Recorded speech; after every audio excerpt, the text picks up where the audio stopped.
So we'll start off by obviously doing a check-in, then briefly, I guess we'll talk to Tyler for a little bit, just for him to introduce himself. And then we're gonna mic issues. We've all done it. You have to do this, dude. You're our special guest. Oh, one moment. Sorry. You're our we special all did guest. it. Don't be a coward. We all had to do it. You have to too. If you need it, just do what I do. Alcoholism.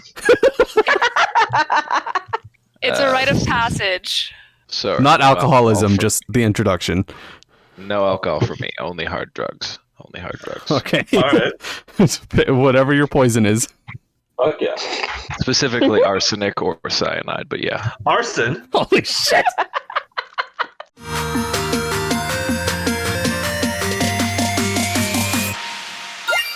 They're an important part of people's breakfast. Here's the thing about sex in fiction. You don't need to have a fucking sex scene. I can't stand those books. They make me so mad. I can't replace a fire alarm on my own. Sing your morning routine. Lemonade across my bed. An unexpected pregnancy. Now David's just...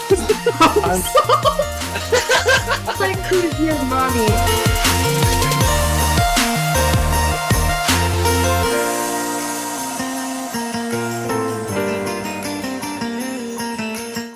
Hello, everybody. My name is Dean, and welcome back to the InkGuild Podcast. Tonight, we're joined by Alex. Hello. Gabe. Oh. Marie-Soleil. Hey there. And Tyler. Hello. So Tyler is our special guest, but we'll meet him in a second. I guess we'll give him a chance to introduce himself. Special already? Damn. Yes, you are our special guest tonight. But before we talk to Tyler, let's do a check-in. So for those familiar, check-ins or our check-ins is where we talk about things we've been working on recently. And for me, I haven't really been working on much. There is a prose poem that I've been looking forward to writing soon. It's going to be very personal. So, but yeah, aside from that, I think that's really the only thing I want to write. I'm at a bit of a writer's block with Xeno, and haven't really been reading or writing anything aside from that. But yeah, Alex. Yes, hello. I did a lot of world building yesterday. I started putting together a timeline of my planet, and I started figuring out like a zodiac and like stars and celestial bodies and stuff. I realized I had a bunch of stuff missing from my like folder where I keep all my information, so I started adding a bunch of stuff. So that's what I have been doing recently. Jesus Christ, no wonder like that clip of Gabe and I picking on you is our most liked TikTok video so far. Listen, I was just like, you know what? I like stars. I want to make stars and stuff. So I started working on it. I only have like a few constellations figured out. There's like 3 of them that have been named. But I figured out like the zodiac system, which is going to be really fun because I like that kind of stuff a lot. Mm-hmm. All right. Gabe, how about you? Anything new? Just been suffering. Yeah, no, nothing major has happened. I'm still working on Lemon Heart, still trying to get her done. Mm-hmm. Anything on the side, like aside from just Lemon Heart, or? I've been doing a little bit of world building work on some of my other stuff, but like nothing major. Gotcha. All right then. Marie-Soleil, anything? I kind of hit a roadblock on what I was working on before and have gone back to a short story I wrote at Halloween, kind of a short horror story about a girl working in a childcare center when a end of the world apocalypse kind of thing happens and the parents don't show up. Ooh. That's interesting. How long are you planning for it to be? If it's a short story, then? Not too long. I'm expanding it on what I originally wrote it as, because it was originally like 2 pages. So I'm trying to expand on it, but I don't want to expand on it too much because I'm trying to keep some aspects of it vague, if that makes sense. Right. All right. The Cool. horror and the unknown is what I was going for. Yeah. Nice. Well, can't wait to read it. Tyler, how about you? Anything you've been working on recently? Yeah, I've been putting together my collaborative universe setting with Marie-Soleil and one of my other friends who also writes. Was working on a wonderful little commerce system recently for interplanetary commerce, so that was fun. And then I've also been in the recording booth putting a song together. And I've been reading Dune for the first time ever and surprisingly enjoying it in spite of my initial misgivings. Nice. Well, it's funny you mention getting into the recording booth because tonight our episode will be focused on songwriting and storytelling. I'm really excited to talk about that, but first let's talk to Tyler and get him to introduce himself. So I guess first things first, I might as well provide some initial context. What is it? As of right now, Tyler and Marie-Soleil are together. They've been, I don't know how long they've been together for, but they can talk about that briefly. And neither do I, so. That's great. That's a good thing to admit. Hey, that's not my job to remember. That's totally on her. All right. We've been dating since August. Ooh, okay, cool. All right. So yeah, let's just talk to Tyler. So when we were first introduced to you, you had said, or we had known that, you know, you were a pretty heavy world builder and how you had like a lot of ideas. So let's talk about that. What were some of your thing, or I guess why choose world building as like one of your key focuses for creating? Well, I've always liked writing stories. I've done it for a long, long time. But my initial foray into such things was things like Harry Potter and Lord of the Rings. And I don't know if anyone's old enough to remember Piers Anthony from a long time ago. I was introduced to those writers at a very early age. The 3 of them are known for some very good backdrops, world building, and setting. And that did inspire me quite heavily, even if I have some misgivings about Tolkien and some current misgivings about Rowling, but that's beside the point. And then I also play a lot of role-playing games, Dungeons and Dragons and the like, and all of those have settings that inspire what you do, that are the backdrop of what characters can accomplish. And I guess it sort of evolved from my players asking a lot of stupid questions about a lot of things that I hadn't planned because I hadn't thought to, and it sort of evolved from there. I now know way too many nautical terms that I never thought I'd need, never will probably use outside of dice rolling, so there's that. All right. So it sounds like you've been writing for a while then, or at least like creating for a while. I guess for now, let's kind of keep your projects. Do you want to keep your project under wraps, or do you want to talk about it a little bit? Your big world building project. That's yeah, fine. All right. I'm not secretive. I'm an open book, as Marie-Soleil will note. Way too open sometimes. Yeah, that's a good reaction, babe. All right. So you want me to just start on a quick blurb about my setting? Yeah, try to keep it relatively short if you can. So like elevator pitch. So you get, I mean, I could do it in 3 words if we really wanted, but I understand what you mean. All right. Yeah, give a elevator pitch. Elevator pitch. All right, you walk into an elevator. There's some shitty music playing. There's a weird guy dressed in black clothing standing there looking like he's tweaking. And when you walk in, he starts this rant. Ready? So here's the first thing. Humans have gone out to the planetary solar system around them, not expanded further than that. We're sticking with some hard sci-fi with some readily approved principles and an author that's read way too many NASA articles for his own good. Interplanetary only, no intersolar system or universal. Humanity has expanded out and has evolved their cultural symbiosis, per se. We're taking Greek myths and Greco-Roman, I should say, and medieval Arthurian and expanding them out into the solar system.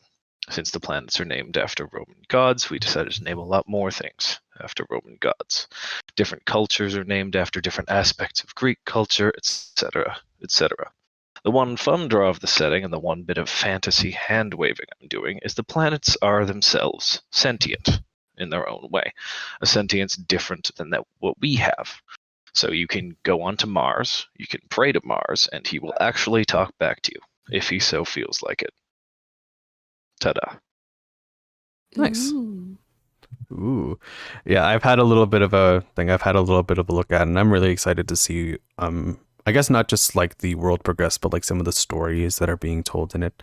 But I think let's save that for, I think, another episode, really, if Tyler is cool coming back and speaking. So, like I had said earlier, like I had said earlier, tonight we're going to be talking about storytelling in songwriting. So I think with music, there is plenty of opportunities for stories depending on whatever you want it, like however you personally want to define it. So, they could be breakup songs, love songs, songs about struggling with mental health. There's a lot of story that you can put into essentially a 3 to 4 minute song that we're going to be exploring tonight. And because there is so much to talk about between five people with probably completely different song choices, here's how it's going to play out. So first, we're going to be talking about our favorite kinds of song stories. So, just sharing some of the songs that we personally enjoy listening to that tell a story, whether it be, like I said, a love song or anything like that. We won't go too much in depth with it, though, because it is talking about songwriting, we want to spend a lot more time talking individually about songs. So that will be saved for the end. But in between, we're going to be talking about our favorite artists too. So some of our favorite musicians that are very good at telling stories through their music. And because, again, it is a very, very packed night, our speaking order typically will be me starting, then Alex, then Gabe, then Marie-Soleil, then Tyler. Everyone good with that? Mm-hmm. Yep. Yes. Gabe, you got your bongos ready?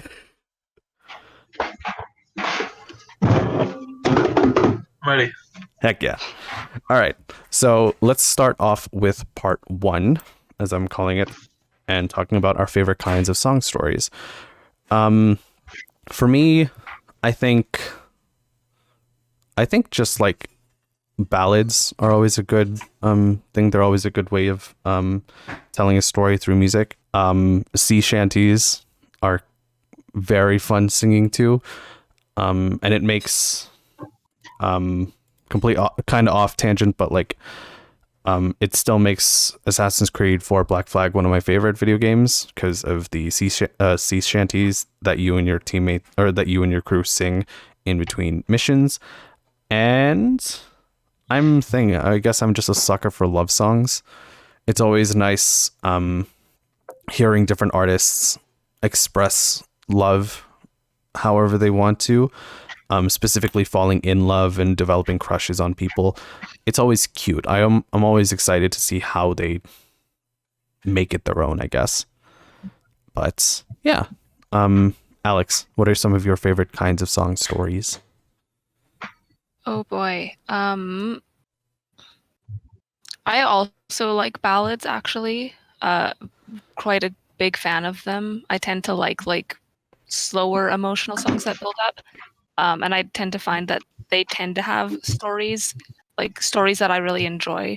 Because I tend to find that with music, I really enjoy the story aspects of it over everything else, I guess. Otherwise, I mean, I also like I don't even know what I'm saying. All right. But it's like I do yeah, that's what I like. I like ballads. I like Dean, I don't know what you're asking here. But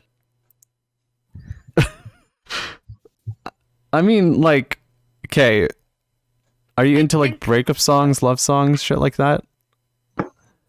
If they have nice lyrics to them. Okay.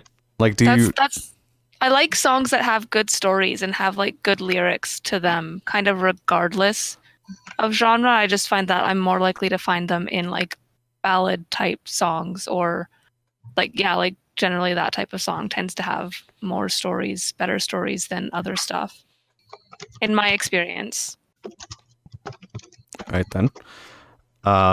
Gabe, how about you? Any particularly favorite song type or song stories? I can't think of any like types of stories that I'm like super partial to. I guess like prog rock as just a concept, I'm very fond of.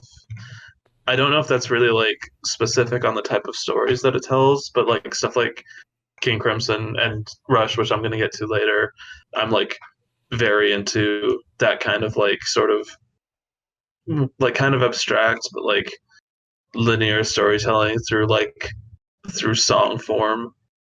Just into that. Mm. I'm not a songwriter, so I'm not like, yeah, again, I'm not an expert on the terms that I'm using here, but like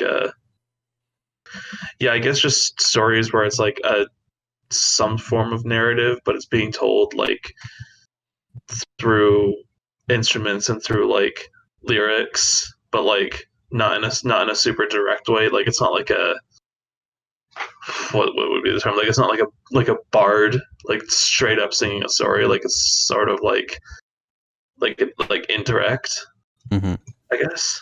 Right. Yeah. Well, I mean, I guess just to clarify, when I mean kinds of song stories, I mean like just how the story is being told. Like if it's through like obviously with sea shanties, that's its own story. With love songs, it's its own story. So like,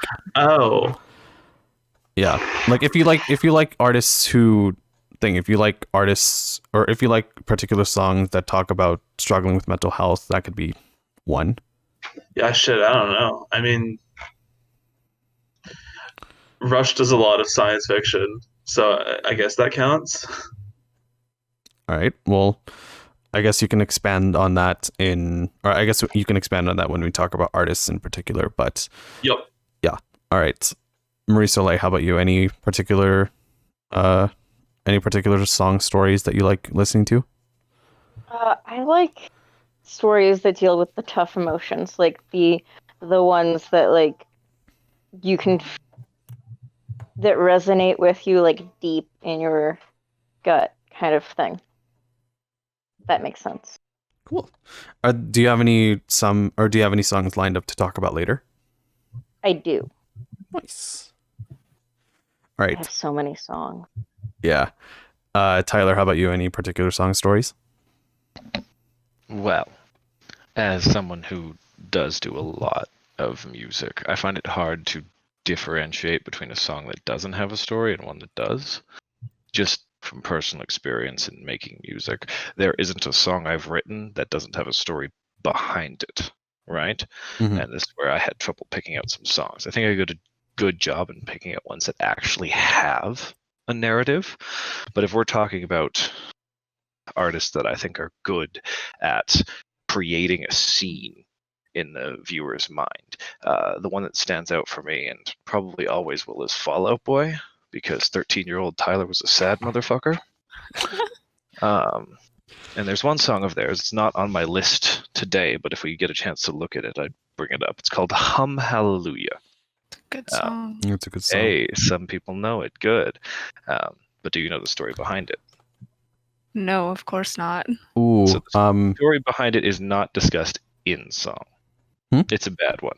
The story behind it is not discussed in the song, but Why I like it for storytelling is it paints the images that the story has without directly saying what the story is. Mm-hmm. It's avant-garde and loosely told. It's using poetic language as opposed to concrete, whereas the songs I actually picked to view use more concrete language to describe the scene in the story. Sea shanties are known for, concrete language and discerning the whole of the story, the tale from beginning to end.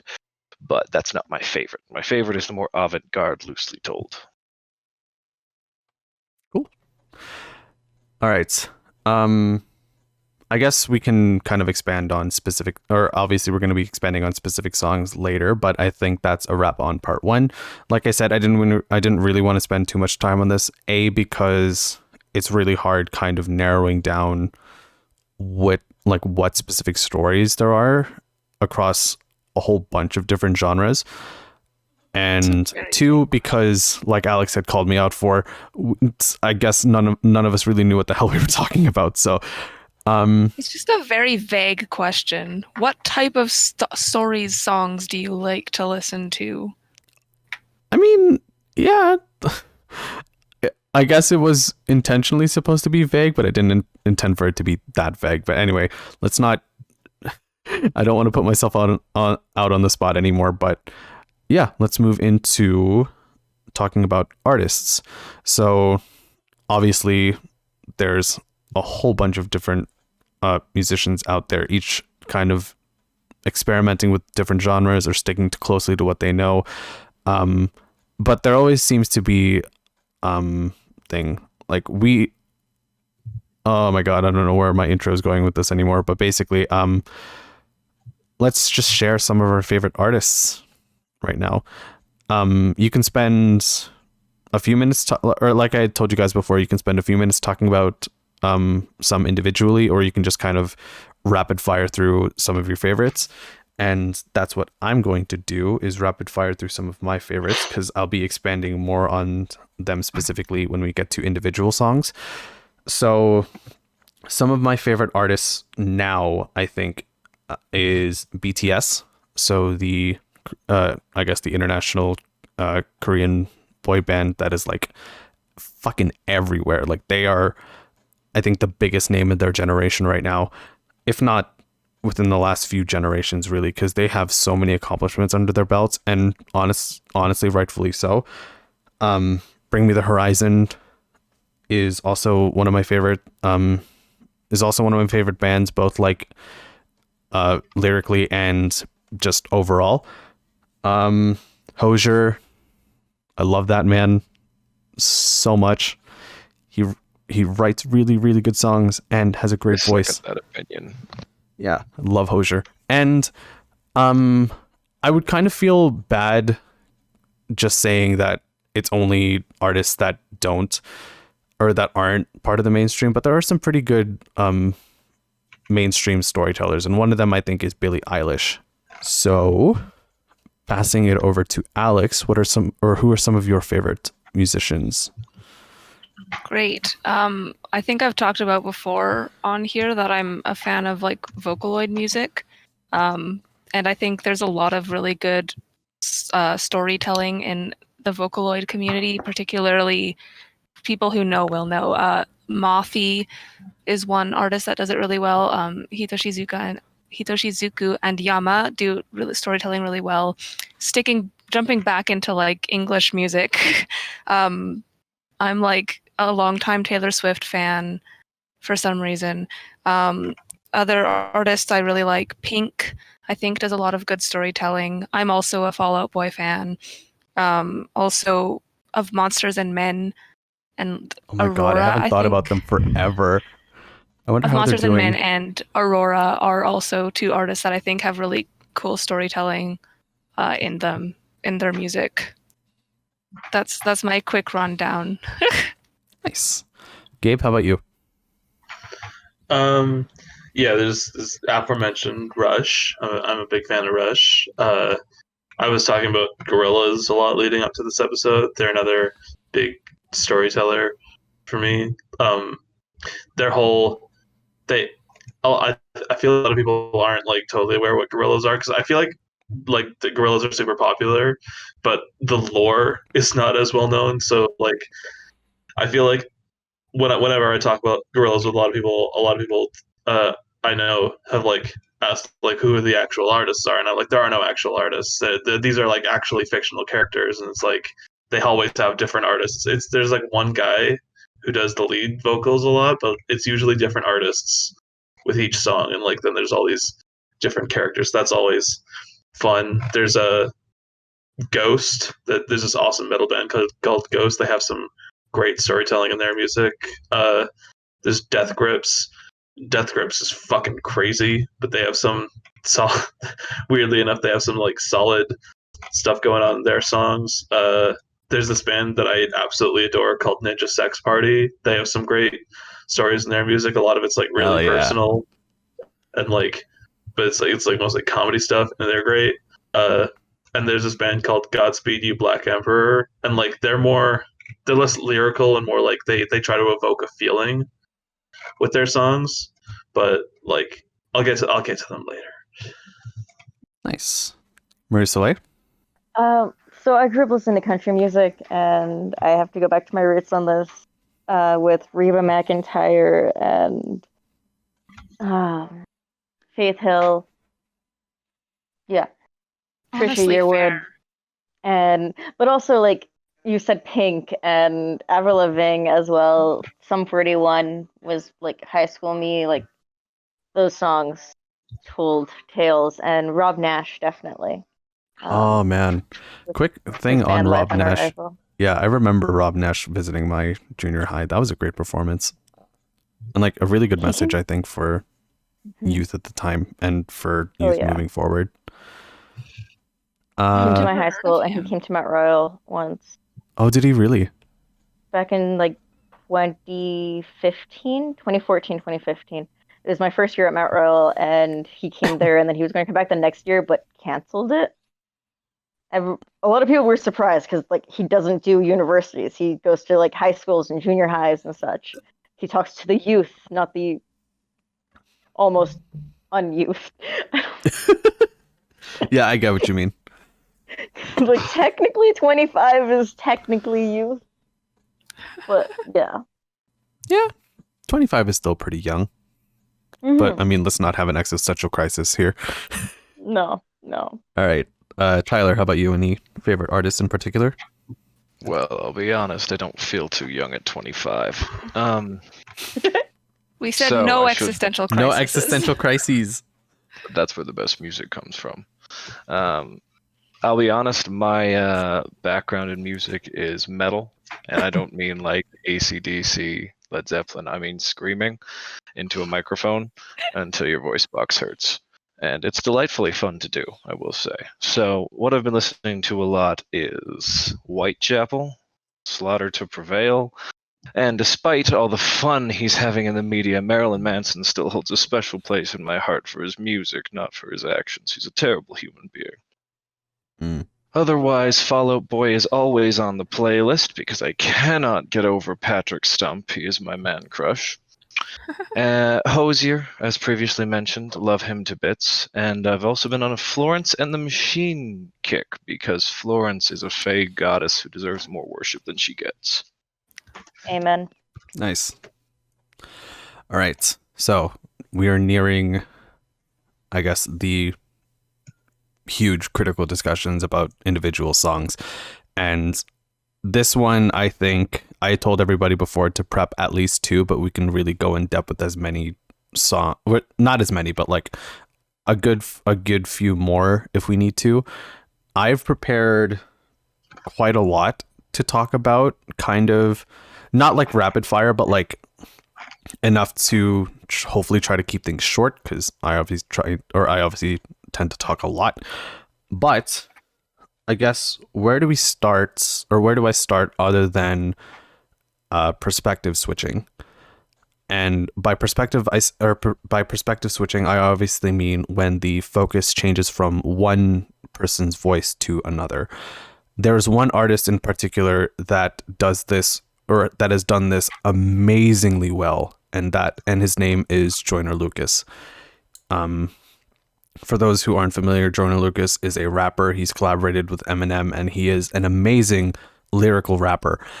And the two songs that I'm going to be talking about first is Ross Cappuccini and I'm Not Racist. Ross Cappuccini is the story of a kid.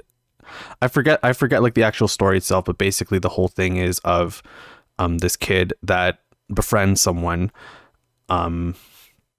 that I think, or it's based off of a real life story of a kid befriending someone that was part of a gang, and this kid or the friend was tasked by his gang to kill somebody as part of an initiation into the gang.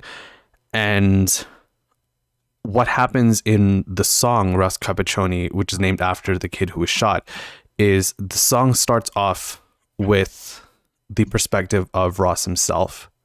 So it starts off as like, you know, here's this kid who's befriending me, and it's really told through that entire narrative is told through Joyner Lucas's rapping. So the first half of the song talks about the kid, Ross, who, you know, meets this kid, befriends him. They get along really well. They meet his parent, the gangster kid meets his parents, and I think it's all well and good. But then suddenly, one day when Ross gets his car, his friend asks him to drive to this, he asks for a drive around.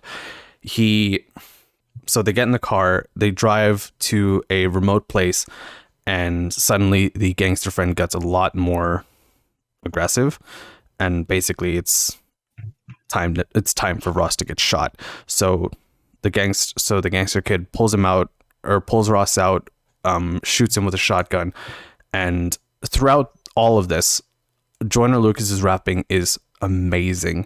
He is not just like, he is obviously telling the story really, really well, but it's also just like fluid. It flows so well into each other, each story. And that's just the first half of it. The second half of it tells the perspective of the gangster kid. It's almost the exact same story, very similar lyrics, so it repeats. But because it's in a new perspective, that is so interesting. I had never really experienced that kind of storytelling in a song before, let alone rap music, because I don't really listen to a lot of it. But I was captivated, especially when you watch the music video to it. I highly recommend it, because everything that I'm talking about makes a whole lot more sense when you actually watch it. And on that, another song that Joyner Lucas did, I'm Not Racist, explores the perspective of a black person, or specifically a 20-something black kid and a older white guy who you can kind of associate with like a very out of touch, a very politically incorrect, but like in the really, really, really wrong kind of way. If I could pull up the lyrics, I'm not going to obviously read the lyrics in verbatim, because like there's a lot of use of the N-word, but basically it explores this dynamic of so when I say perspective switching, it starts off with the white guy's perspective first. He is projecting a lot of familiar stereotypes that's associated with black people. So let me pull it up. Okay. So he mentions things. So in the first half of the story, told from the perspective of the white guy in the video, but still wrapped through Joyner Lucas, it talks about slavery, talks about like picking cotton off the cotton fields. There is talking about like, you know, how a lot of black people tend to like leave during relationships. A lot of, I don't want to say disabandonment, because that's not the right term, but like, you know, a lot of parents running away from the responsibility of owning children. It is like, it's a very powerful thing, which if you were just listening to the audio, it would probably be like, holy shit. But when you watch a white guy in the music videos, like rapping this, it is intense. It is very personal. And suddenly when the perspective switches to the black kid, or to the 20-something black kid who is then offering a rebuttal, basically, wow. that's the most that I can say. It is very, very powerful because not only does he shut down everything that the white guy had been saying, but basically it's, here's my perspective on things. Here's where you're wrong on things. Here's where your racism and your bigotry fails you because you're not looking at it from my perspective. Like, you don't see the kind of pain and suffering that I go through. And that's resonates a lot with a lot of POC and Black people. And I think it's a powerful song. Like, a lot of people should be getting on that. It tells a very compelling story from two different perspectives, and that makes it so interesting. Both Joyner Lucas, or both of Joyner Lucas's songs that I've talked about.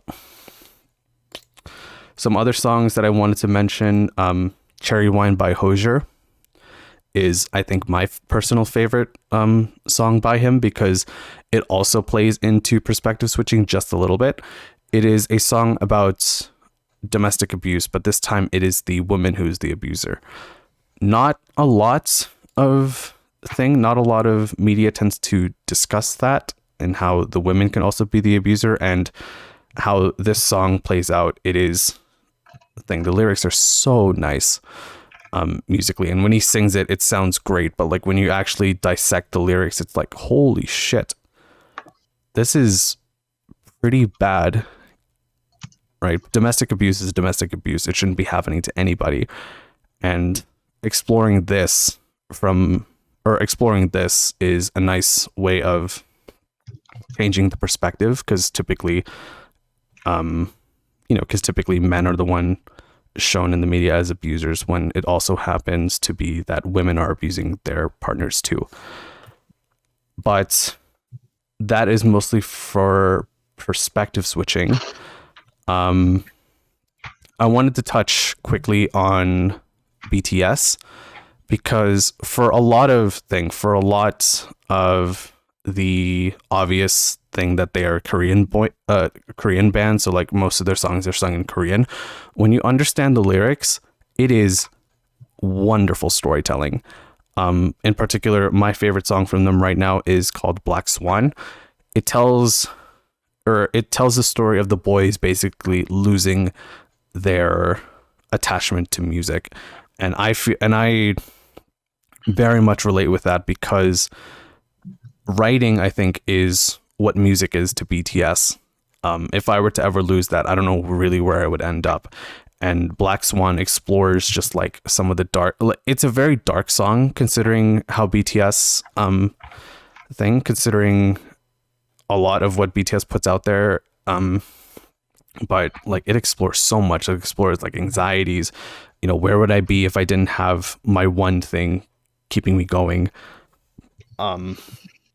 While still like it explores these themes while also still being a very catchy song that even if it's in Korean, you can still sing to.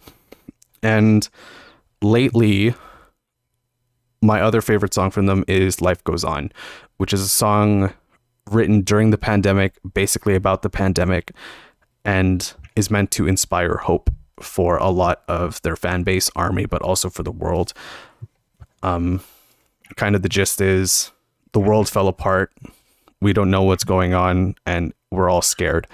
But so long as we have each other, we'll get through this. And I think because of that, it not only tells a very sentimental and very meaningful story by BTS, but it also just makes them really good role models, which is what many people have praised them for. Like BTS are amazing role models for their especially young audience.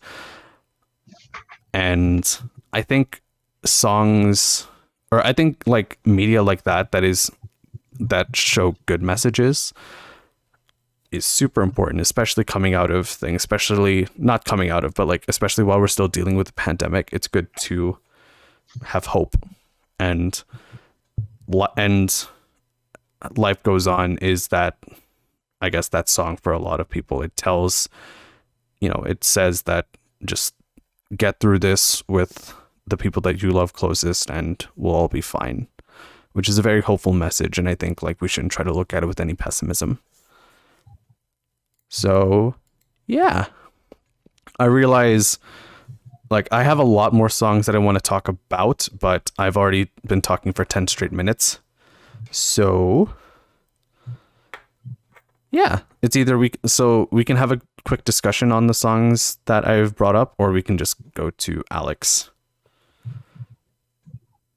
Well, personally, might I say, good inclusion of cherry wine. Love that song to bits. Yeah. I wouldn't mind discussing some of those choices, because I didn't think of BTS nearly in that kind of light, but it's good to hear that their popularity is well warranted. Mm-hmm. Yeah. I can't quote it in verbatim, but Suga, who's one of the rappers of the band, is saying, if you can listen to BTS without any prejudice, then you're gonna love BTS. And I agree with that fully, because for me, I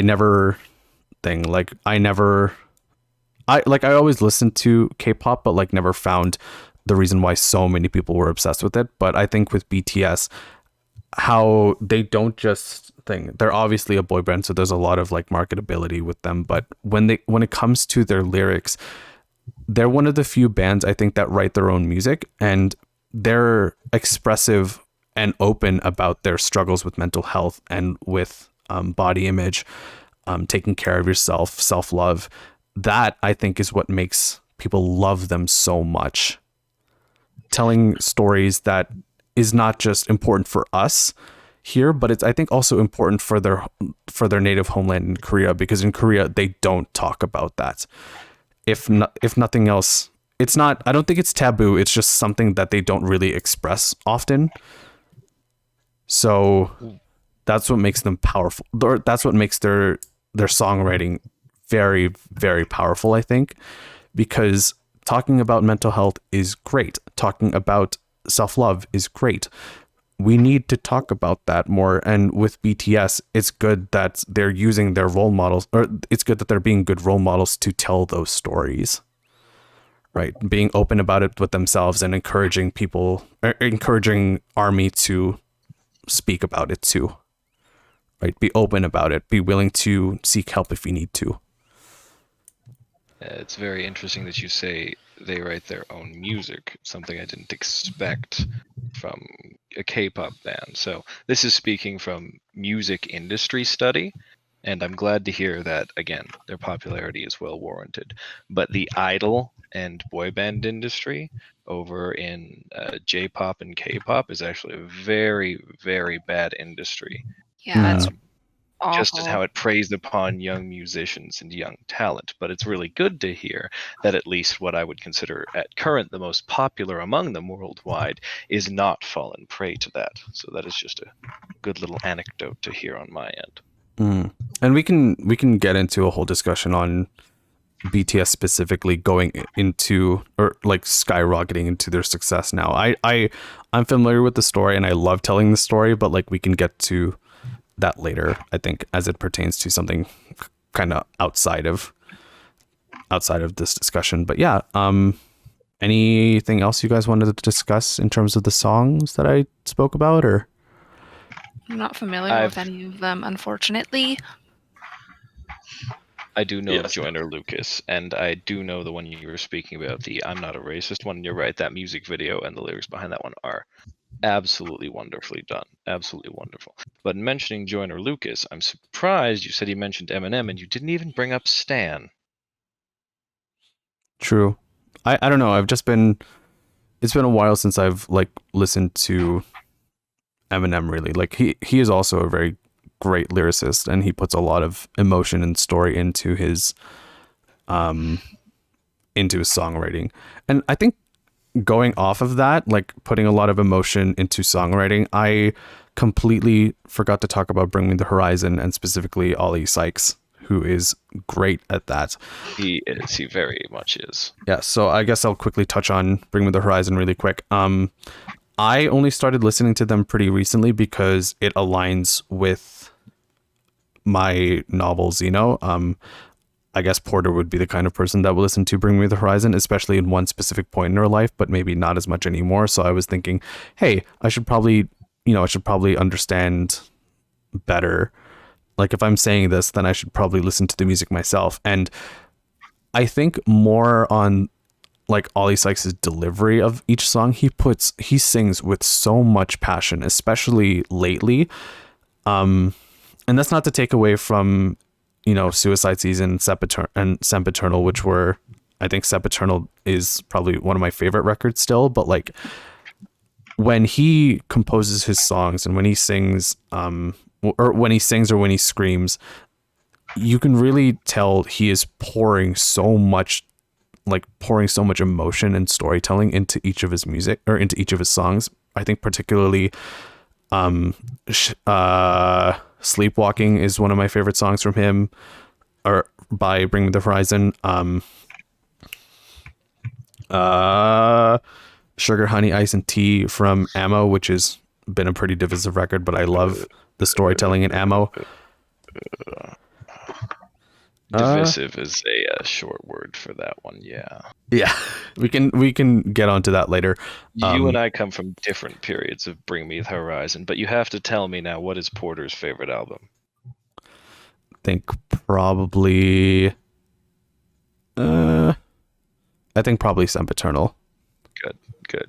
Yeah, it would be Sempiternal overall, but considering the part now with Porter, I think she would probably be more for post-human survival horror. She's got a nice ring of things, but we can talk about that. On post-human, actually, I love Kingslayer, and I love a lot of the songs in that track, but specifically Kingslayer and Obey, because those are songs that Ollie has said that like it gives him something to scream about. The entire reason why that album was made, I think, was because there was so much happening in the world that like I had said, it gave him something to scream about, and I love that. Like you can feel the emotion in the songs that he's composed, and most of it was composed during quarantine, which I thought was really cool. So yeah, those are my songs. Again, any thoughts on those? I'm just gonna have a nice long playlist of more songs to check out after this episode. Sweet. All right. Then I guess, Alex, since you spoke up, it's your turn to share some of your favorite songs. It's gonna be my turn anyway. Well, okay. I want to transition nicely. Okay. Anyway, yes. After your nice speech about songs about, offering hope and, dealing with like racism and other serious topics, it's really great that I was planning to talk about Taylor Swift first. So Taylor Swift has an interesting reputation, I think, in the music world right now. But she was like one of the first artists that I decided like by myself I liked as a kid. So even though I don't always like her music, and even though I don't always like her, her music will always hold a special place in my heart. The song in particular I wanted to talk about, I wrote down like 3 to talk about, but I guess we're not doing that many. So I'm just going to talk about Blank Space, which was released in 2014. So like 6, almost 7 years ago, that made no sense. 6, almost 7 years ago now. There we go. And I think it's a really interesting song because I think a lot of the songs on this album actually kind of have this. Is it on this album? Hold on, let me double check it. Yeah, a lot of the songs on this album, I think this is like one of the first times she's really played into how she's perceived by the world. So Blank Space is about, how she's perceived by people as a woman who goes around, hooking up with a bunch of dudes, and like building her reputation off of it. And it's kind of like this, it plays very much into how people perceive her as a person. And again, this was on her album 1989, which one of the other big singles off of it was Shake It Off, which again is another song that I think plays into her perception in the media as someone kind of like airheaded, dates around too much, that kind of stuff. And so I think the two songs kind of, it's like her way of exploring the way that she's portrayed in the media versus how she might actually be as a person. Obviously, I don't know her personally, so I can't say for certain. But she does have a lot of songs, especially from like 1989 onwards, the album, not the year,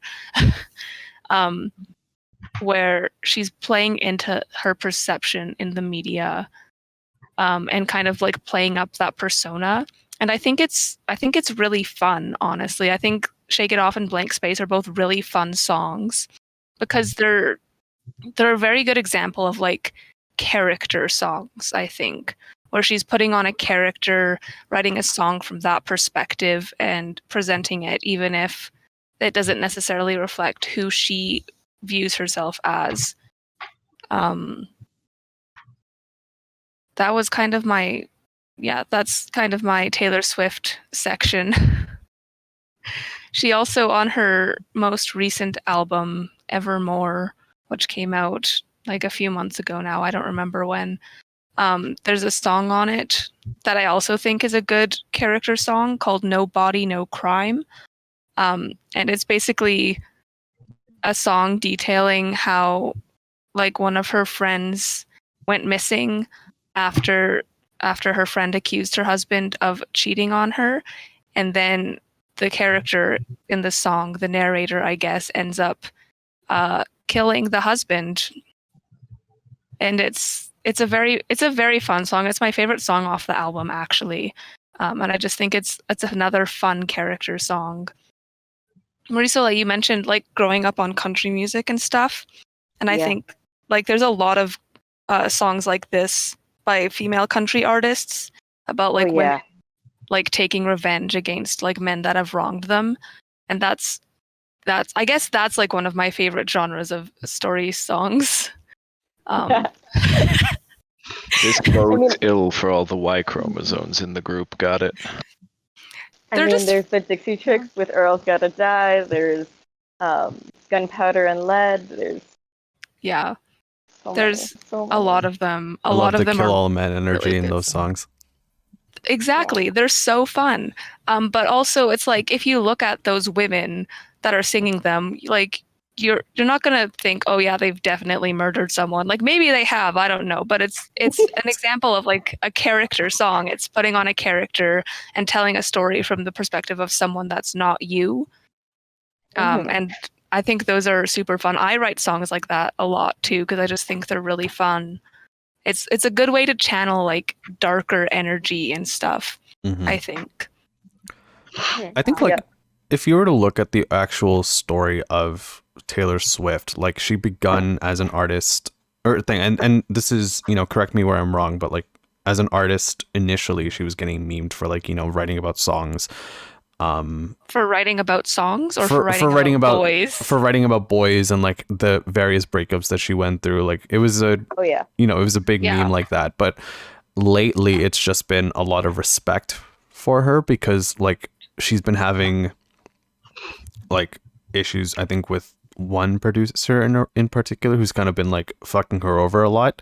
So like her like re-recording her music and taking back taking back her stuff, like that's inspiring.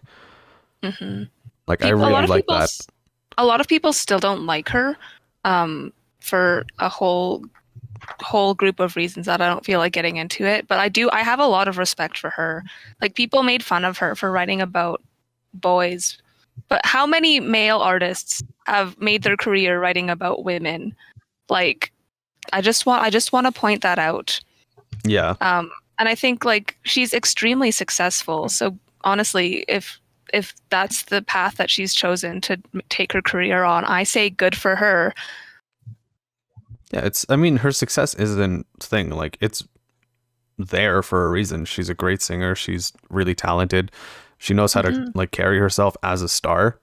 Like she deserves Yeah. like thing. Like I admit I used to buy into the meme of like, Taylor's writing like breakup songs and all that. But like no, I have a lot of respect for her now. Even though I don't always listen to her music, like I heavily respect, especially taking back her music and like making it her own. That's wonderful. Yeah. I mean, like I know there's like a lot of debate about, considering she's also already super rich, about, you know, supporting people like that, but also when Fearless Taylor's version comes out, I'm probably still gonna buy it because you know, I want to support that part of her journey. Mm-hmm. And also that album is fucking incredible and I love it. All right. Do you have any? Or sorry, was someone gonna say something or? I have one small rebuttal that I noted. You mentioned, yes, poor Taylor has received a lot of heat for singing about boys, and a lot of boys sing about a lot of girls, but one little thing popped into my mind. Not a lot of boys get famous for singing songs about killing off their girlfriends. Yeah, I think that comes into the whole, you know, feminism thing. I mean, there's not a lot of songs about it, but there's a lot of like stories where men have power over women, and I think it's the dichotomy of like twisting that to put women in a position of power that attracts a lot of people, especially women.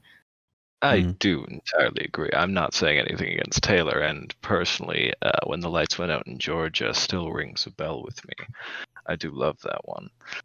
I'm just pointing out an interesting dichotomy, is all. And Marie-Soleil looked at me pretty funny when I mentioned this, because she's heard some of my songs that have not been released yet that play into that dichotomy in a very fun way. As my girlfriend who's listening to these songs about me doing certain things, yeah. She just gave me a smile that I'm pretty sure told me to shut up, so I might. Because I'm tempted to tell them what one of these songs is about, but I don't know if that's for this conversation. All right, we can talk about that later. But yeah, Alex, going back to you, are there any other particular songs you wanted to share? Because like you went on a lot about Taylor Swift, which is great, but like, you know, there's other artists that you enjoy, right? There are other artists. I was debating talking about either Dodie or Pink. So, Dodie, I love Dodie. I'll talk about Dodie then. She's a really fun writer. I really like her style of music, and I really like I find her songs and her lyrics are always really interesting and really unique. And again, I think she's also someone that has kind of it's not like a full character in her stories, but she does definitely explore like stories in her songs and like different forms of relationships, and like I think it's funneled from her personal experience from what I can tell, but it is definitely like examples of just using storytelling and songwriting specifically to explore things that you wouldn't necessarily like do in real life. This is a big argument I see when people talk about like fan fiction, especially, and like what kind of things people should be allowed to write.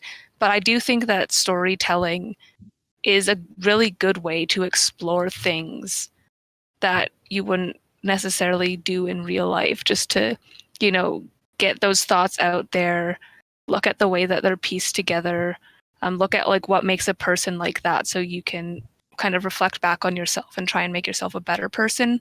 And I think Dodie's songs do that a lot.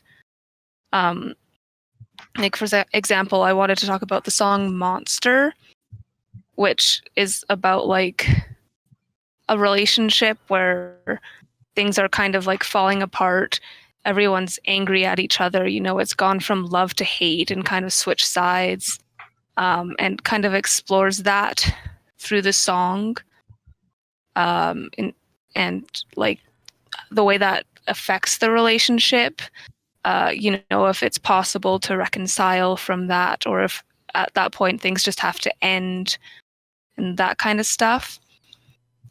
So I do think she does a really good job of exploring those kinds of relationships and those kinds of like not necessarily healthy, but like common things that happen in relationships, and like those kinds of stories. So yeah, very, very mundane, but also like, again, her lyrics are brilliant, so it doesn't feel mundane. Yeah.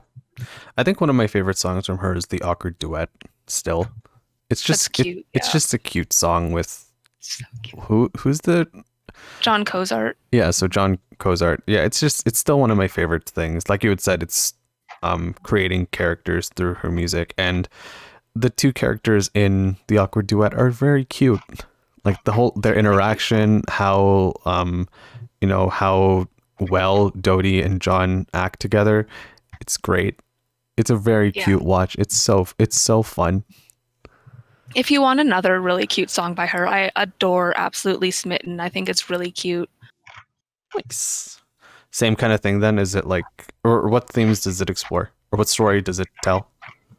It's basically just like a meet cute, where like there's a guy and a girl and they meet for the first time, and it's like mostly from the girl's perspective, explores the guy's perspective a little bit too, and it's just kind of like that first look, like, you know, it talks about like meeting someone for the first time and having those initial feelings of attraction and like the joy of it is what it's about. It's super cute. Nice. All right. Did you want to talk about Pink really quick then, or did you want to pass I it do over? want to talk about Pink. Pink right. is one of my all-time favorites. She has literally so many songs that I could talk about. I'm not even entirely sure which song I want to talk about, but I think she's another one that does a lot of like really like real relationship kind of stories. She has a lot of songs talking about like romantic relationships. She has a lot of songs talking about like family relationships. I think actually if I pull up, what's it called? 13, I think. Let me find it. Hold on.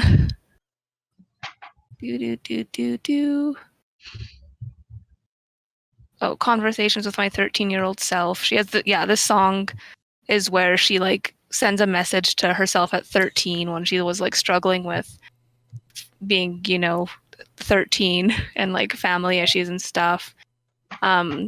Which is a good one. And then she also has Runaway. Like she has a lot of songs talking about like, the pain of youth and kind of looking back on it from like an adult perspective that I think are really interesting.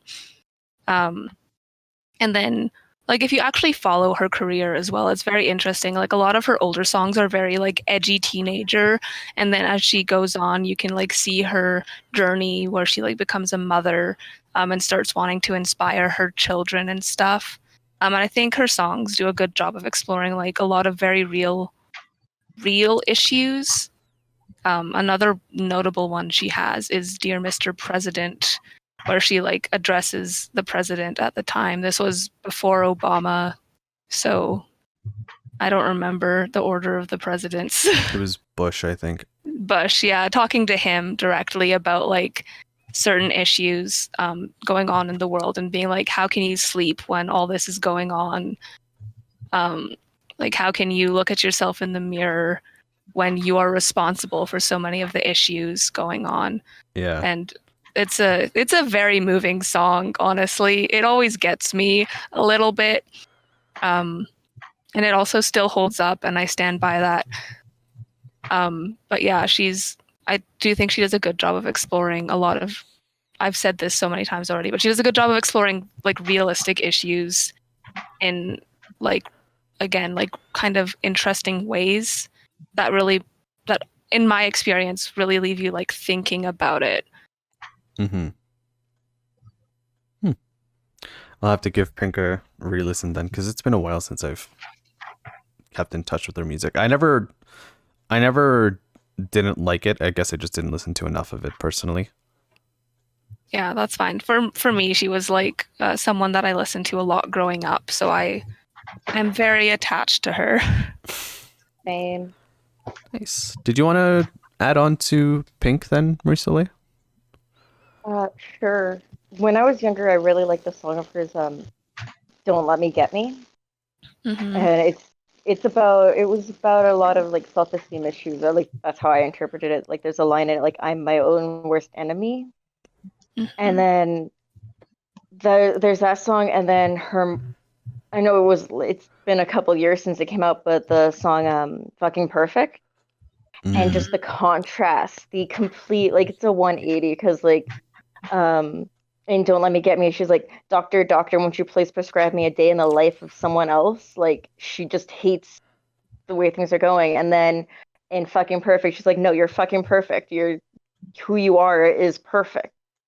And I just love the growth and the self-esteem and the confidence boost that shows, if that makes sense. That's growth, baby.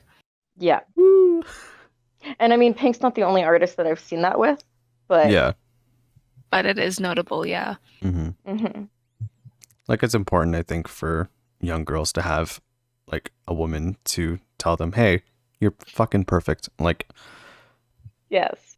And to see that like she felt that one way when she was younger, the same way I feel when I'm young, and now as an adult, it's changed. She Yeah. no longer feels that same way. It's mhm. kind of inspiring in a way, like seeing someone who's gone on such a journey of like completely hating who she was at one point and is now at a point where she's happy with herself, or at least is projecting that image of being happy with herself. She seems to be actually happy with herself, in my opinion, from what I've like seen of her. I don't like follow celebrity news or anything, but it's Yeah. kind of inspiring to see her growth, I think. Like Alex said, that's growth, baby. hmm All right. I guess with that being said, let's pass it off to Gabe so he can talk about Rush and probably some other things, some other picks. I guess that was a Yeah, bad transition. I'm sorry. It's okay. It's okay. It's okay. It's a good It's like I segment. was passing you the Olympic torch and I accidentally set you on fire. Listen. It's fine. Uh-huh. Yeah, no, I've been clicking a lot. Sorry, I have been listening. I've just been like frantically searching for lyrics for the songs that I want to talk about because I don't know them offhand. Um, but I do want to talk to them because, like, okay, so yeah, the first band I'm going to talk about is Rush, of course, and then after that, I'm going to talk about a little bit about Godspeed because I think they both have super interesting. Godspeed has like some super interesting stories kind of behind their songs that influences music, and then Rush is just so. Rush is a prog rock band, and I'm not like a music expert, but like if my experience with prog rock means anything, then like I think then prog rock is a genre of music that's like aside from like the meanings that the connotations that prog rock has in terms of like the actual musical artistic method, they feature a lot of like strong narratives and like these shits could be made into movies. They're kind of ridiculous. Like um the one I'm going to talk about is this one song called Cygnus X1, which I've posted in the Discord chat. So Cygnus X1 is this 10-minute long song that is about a guy who flies into a black hole, and the song is like this sort of 3-act journey of like the discovery of the black hole and like the guy flying through space towards the black hole, and then the last part of the song is this crazy rampant like song with crazy rampant part about him like basically being sucked into a black hole and being destroyed in a black hole. It's fucking insane. It doesn't have a lot of lyrics, so I'll just read them out real quick. So the first part: in the constellation of Cygnus, there lurks a mysterious, invisible force, the black hole of Cygnus X1. 6 stars of the Northern Cross, in mourning for their sister's loss, in a final flash of glory, nevermore to grace the night. And then there's like a long bit of like this long instrumental section, and then it goes into like more classic Rush where it's just rock and it's invisible to telescopic eye, infinity, the star that would not die. All who dare to cross her course are swallowed by her fearsome force. Through the void to be destroyed, or is there something more? Atomized at the core, or through the astral door. I set a course just east of Lyra, northwest of Pegasus, flew into the night of Deneb, or the light of Deneb, sailed across the Milky Way. On my ship, I can't read that word, wheeling through the galaxies, headed for the heart of Cygnus, headlong into mystery. The X-ray is her siren song. My ship cannot resist her long, nearer to my deadly goal until the black hole gains control. And then the last part has like this crazy drum section and a lot of like loud guitar and spinning, whirling, still descending, like a spiral sea unending. Sound and fury drowns my heart. Every nerve is torn apart. And that's the fucking song. It's fucking great. I went to Neil Peart, unfortunately, passed away about a year ago. But I had like, it's like one of my favorite concert memories. I went to see Rush live when I was like 16, and they didn't play Cygnus then. They played some of the classics. I was very tempted to talk about Tom Sawyer because Tom Sawyer is like that's the famous Rush song. Yeah, everyone's heard Tom Sawyer. I literally cannot say anything that has not already been said like a million times over. Tom Sawyer is great though. And they did do 2112, which is awesome. 2112, I couldn't get into the lyrics if I wanted to because there's too many. So I'll just quickly break down what 2112 is. 2112 is like this 20-minute long sci-fi epic set in like a fucking space dictatorship where a guy discovers a magic space guitar and like rebels against this like 1984-esque.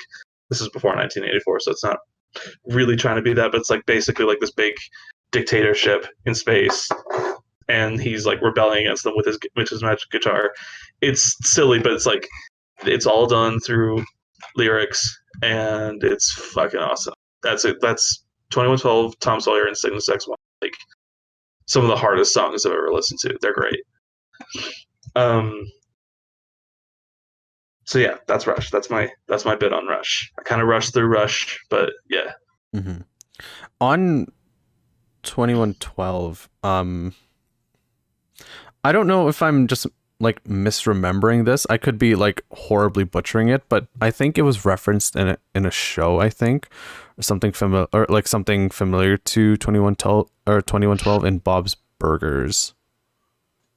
I wouldn't know. I haven't watched Bob's Burgers, but I wouldn't be surprised. 2112 is like, it's another one of their big hits. It doesn't get a lot of airplay. Yeah. Obviously, because like it's not like Tom Sawyer. It doesn't really have like as many iconic riffs, and like it's not really effective to use as a trailer song because it's like or anything like that because you can't really play it on the radio. You have to play it in parts on the radio, and like it's sort of one of those songs you sort of have to listen to like in one go in order to like really get it. Yeah. And like I don't want to sound pretentious like oh you just don't get Rush, but like I'm not saying like oh you wouldn't get it, but I'm saying like I feel like if listening to 2112 like it's not a song you can really listen to in parts and like still get the same vibe as like when you're okay, like at that concert. It was at the 2013 Blues Fest in Ottawa, right in country bumpkin territory. God bless. And basically like watching Neil Peart and watching, I might not be pronouncing his last name right, watching the whole band like just jam the fuck out on this 20-minute long song. There are no breaks. There's like no stops. Just going crazy. They're singing constantly. Like there's 2112 fan art. There's like 2112 short animations. Like it's just one of the wildest songs I think I've ever heard. Yeah. Just in terms of like music. Yeah. Okay, so just to correct myself, for the Bob's Burgers reference, it was more or less like a thing on rock or on that style of rock music in general. Oh, okay. Yeah, it was told through an original band. I thought it was like they were parodying Rush somehow, but no, it was more of a commentary on the whole thing. But yeah, that's just to correct myself. But all right, let's I'm not too familiar with a lot of Rush's music, but I think I also saw them live, and man, are they fucking great. They're Like, awesome. yeah, it's been a while since I've like went to their concert, but yeah, they really know how to put on a show. Oh yeah, they have like ridiculous showmanship. Like I remember they have like it's so crazy. They structured their concert in like acts, and they had this whole sequence of short films playing throughout the concert. Like intermittently, they would like cut to this huge projector screen, and just like it would just go through this sort of story, which in itself was another rock song. Which they weren't playing it, but like it was still like they have and like they've been doing this since the fucking 70s, and like this was 2013, and they were still at it hard. Nice. Like I don't know, I haven't caught up with Rush extensively, but like 2013 to 2020, I don't know like if Neil Peart ever really like retired. Like he was a fucking machine. I fucking love that guy. Well, rest in peace. I'm sure he's like I don't know much about him, so like if anyone has like something that Neil Peart did that will like ruin my opinion of him, don't tell me. Just let me have this. Gotcha. All right. Well, that's Rush then. Do you want to talk about Rush? Yeah. Did you want to talk about Gorillaz, or did you have another? I want to talk about Godspeed, You Black Emperor. All right.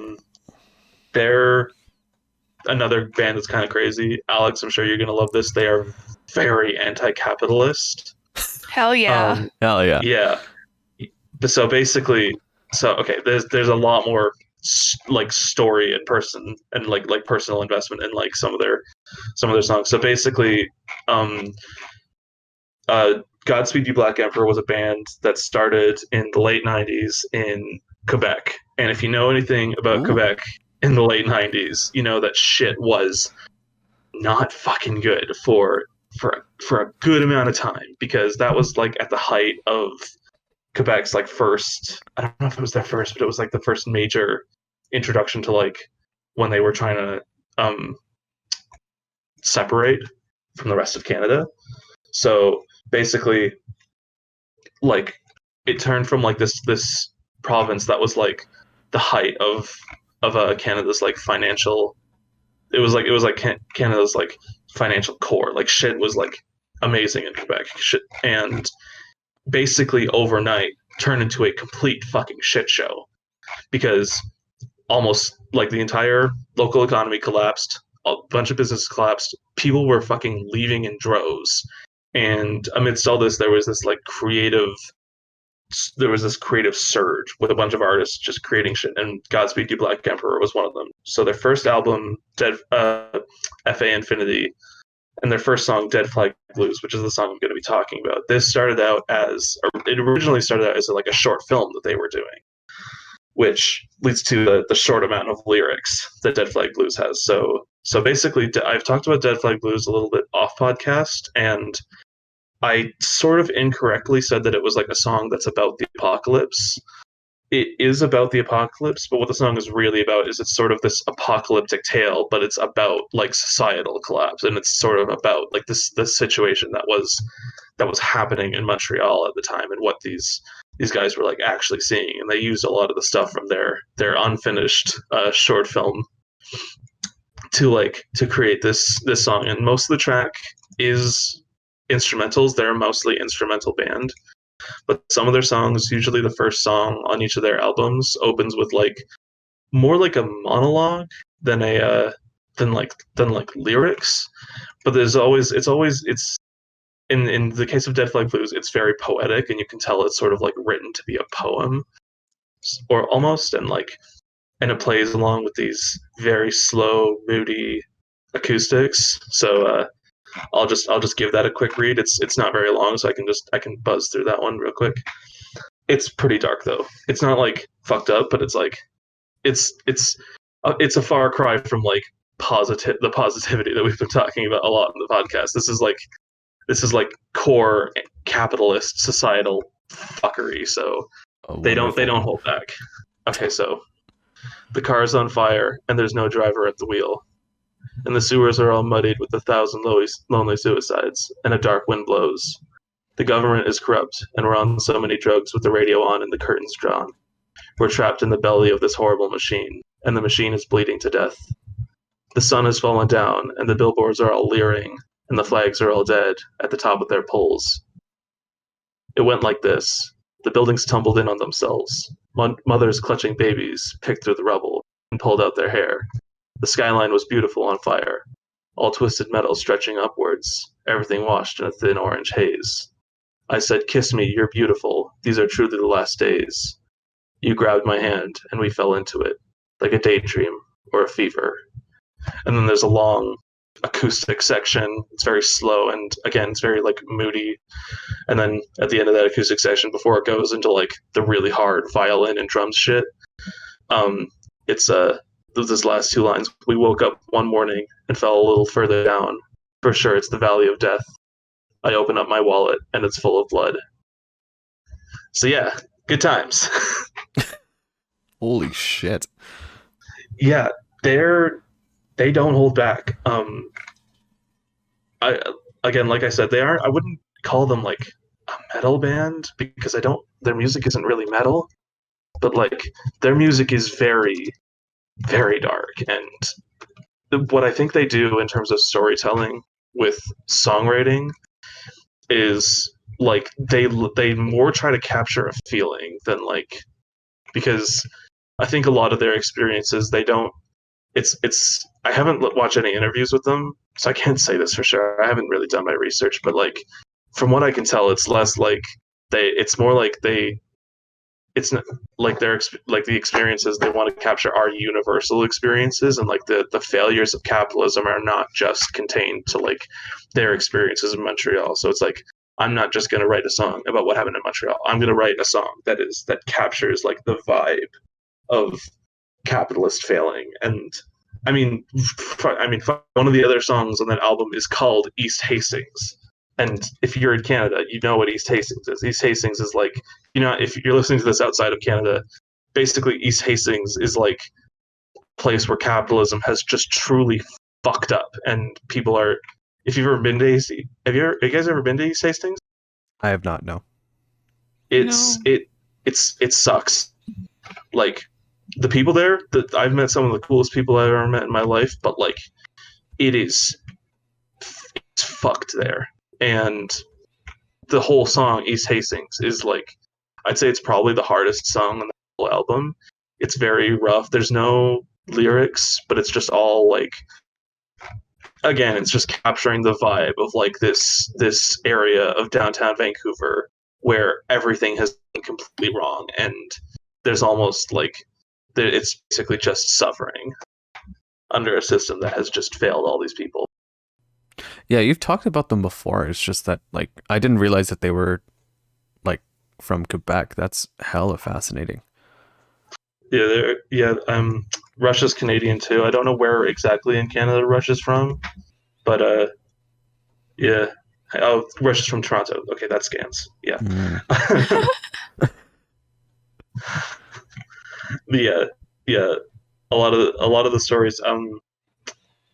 I won't get into the lyrics for this one because I've talked enough about lyrics, but like they have this other song on one of their more recent albums called Sleep, which doesn't open with a monologue they've written. It opens with, I don't actually know what the source of the audio is, but it's like an interview with this guy who's talking about Coney Island and how Coney Island used to be like this monolith of capitalist success, and like that was like the American dream. Coney Island was like the gold standard of American capitalism, and now Coney Island is like a complete shit show. Mm-hmm. So it's just the idea of capitalism on a long-term scale just inevitably leading to suffering and shit going completely fucking wrong. They're not like they're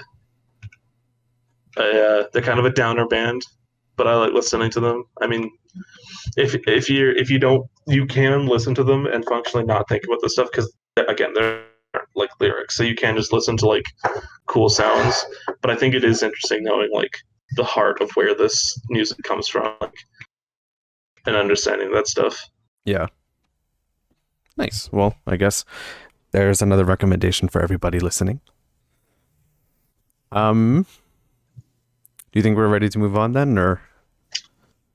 Yeah, unless anyone has any anything to chime in about? Yeah. Yeah, well, I'm interested. I'm gonna check out some of the songs that you've put up on the on our Discord. Or I think probably later I'll do that. But for now, let's hand it off to Marie-Soleil for. Yeah.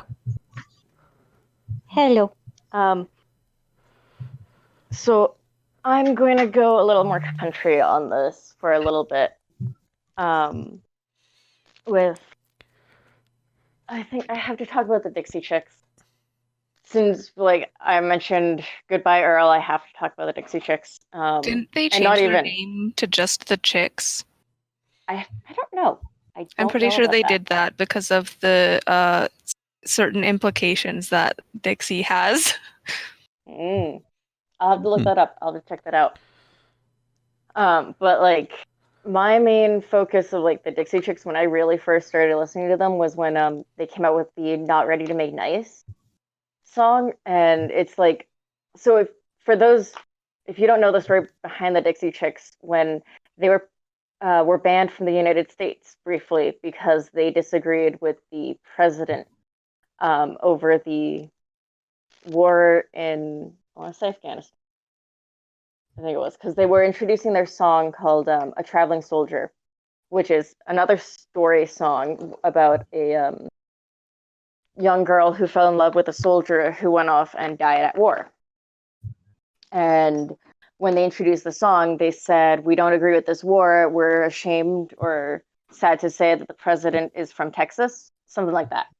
And then they weren't allowed into the States for a while. They weren't allowed to perform there. They got a lot of death threats and a lot of heat from that. And after they were, when they were finally allowed back into the States, they were never apologized to. So they came out with an album about like not being ready to make nice. And basically that was saying, yeah, we're not going to apologize for what we said. We didn't do anything wrong.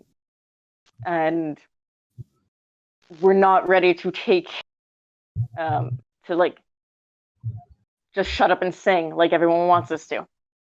I love that energy. Oh my God. Mm-hmm. I love it too. And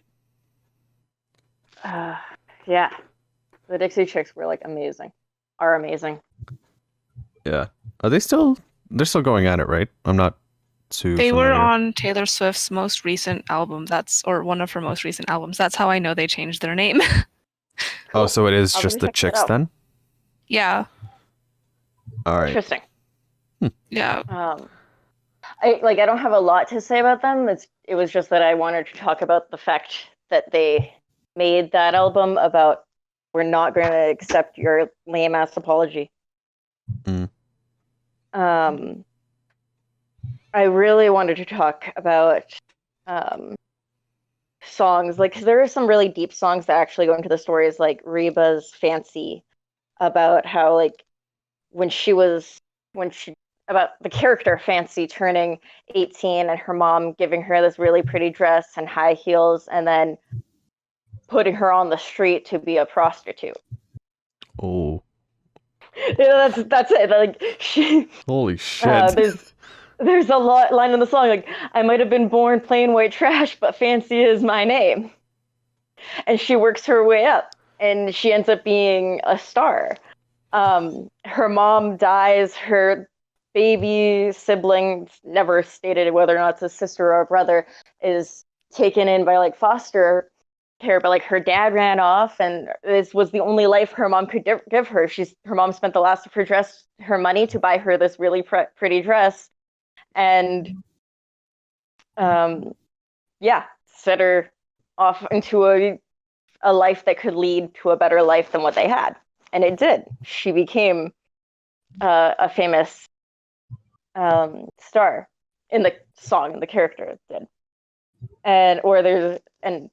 Reba also has another one called The Night the Lights Went Out in Georgia, which tells the story about how a man comes to town after being away for work, finds out his wife is cheating on him, and then with one of his friends to boot, not just his friend, other men in the city, he goes to confront her, and the man she's with finds that man dead in his house. So having picked up his own gun, fires a shot, gets caught by the sheriff, executed for the death of this man. You find out at the end of the song, it wasn't him that did this, it was his younger sister who killed that man and his wife for cheating on him. Holy shit, that's in one song? Yeah. Like these country music tells stories. And it's not just country music, but like the old country music told really good stories. And country music is really good for storytelling. yeah, there's another song that's where is it? I can contribute one of my own favorites. I love Two Black Cadillacs by Carrie Underwood. Yes. So that one is about a man. He dies. It's his funeral, and there are two black Cadillacs that show up. One for his wife, and one for the woman he was seeing on the side. And throughout the song, as the song goes on, you find out that they reached out to each other and found out about each other, and maybe his death wasn't so accidental as it seemed. That's amazing. It's so good. Yeah. One of my faves.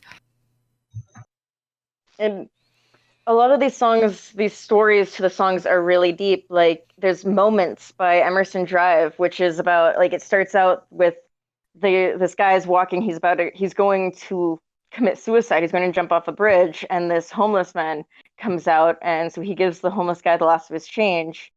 And the homeless guy's like, I haven't always been this way, like I fought in a war, I have a son, all of this stuff, like I haven't always been begging. And then the guy's like, he's standing there trying to get the nerve to jump off this bridge, and the old guy's just watching him, and he's like, I haven't always been this way, and gives his life story, and then in all of doing that decides not to jump off the bridge. Right. Holy shit.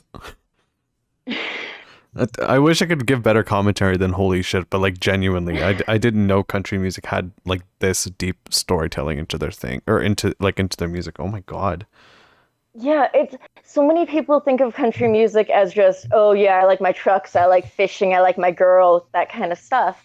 And a lot of modern country has sort of gone that way, but that's not all it is. Yeah. Well, I mean, that's oh, sorry. To speak on this in the music industry perspective, there has been a shift in country recently to what's more country pop. And the genre term for that is stadium country. It's, the country where you get to blow at a stadium with 50,000 fans and sing about red Solo cups, trucks, girls, and your favorite dog, Smokey. Whereas I love Red the Solo original... Red Solo Cup is the best song ever written. Did I really just hear you say that? Obviously, I'm joking. I just think it's really funny.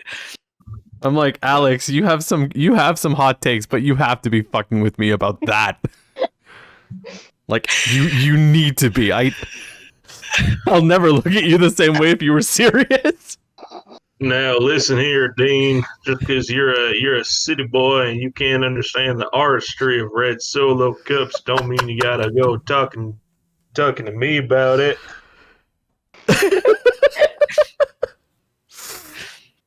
Oh my god. Okay. Going back on topic though. Sorry, Tyler. Yeah. Sorry, Tyler. Provide your intellectual commentary. Intellectual. I don't know about that. Well, it seems like you know a lot about the industry. So I know a lot about Stadium a lot Pop. of things. I've been called a random Wikipedia article by many of my friends. But yes, so stadium country. And just to interrupt my girlfriend a little bit more, there's a fun parody song by Bo Burnham. For those of you that know him, used to be a YouTube comedian turned actual comedian, still uses music comedy. He has this one song called Pandering. And it is specifically a parody of stadium country. And I do invite everyone to listen to it. Though, back on topic, talking about actual good country music. It's nice to, I think personally, like, go more in depth with country, because like that's a lot of people you're right. Like a lot of people would kind of excuse country nowadays. It's like, oh, here's all of the weird things associated with it, but there's still stories in it. Yeah. That's amazing. And that's great. What's that song? Backwards? It's like a country song backwards. That's a really funny parody of like I'm not country sure stories. I know that one. It's like I don't know that one off the top of my head anyway. I don't remember who it's by, but it's like making fun of like country music, or it's like country music will be like, oh, I lost my girl, I lost my truck, and this one's like, oh, my dog came back and my truck came back and my girl came. It's really funny. That's amazing. Interesting. Rascal Flatts, that's who it's by. Okay, yeah, that makes Mm. sense. That makes sense. But yeah, that was my spiel on country music. I wanted to talk about Robb Nash if I still have time. Yeah, go for it. Does everybody know who Robb Nash is? No. I do. Okay, so Robb Nash, when he was in high school, he was in a bad car accident, and to sum up a really long, impactful story, he was pronounced dead on arrival, but then when they got him to the hospital, realized he was still alive. So they patched him up.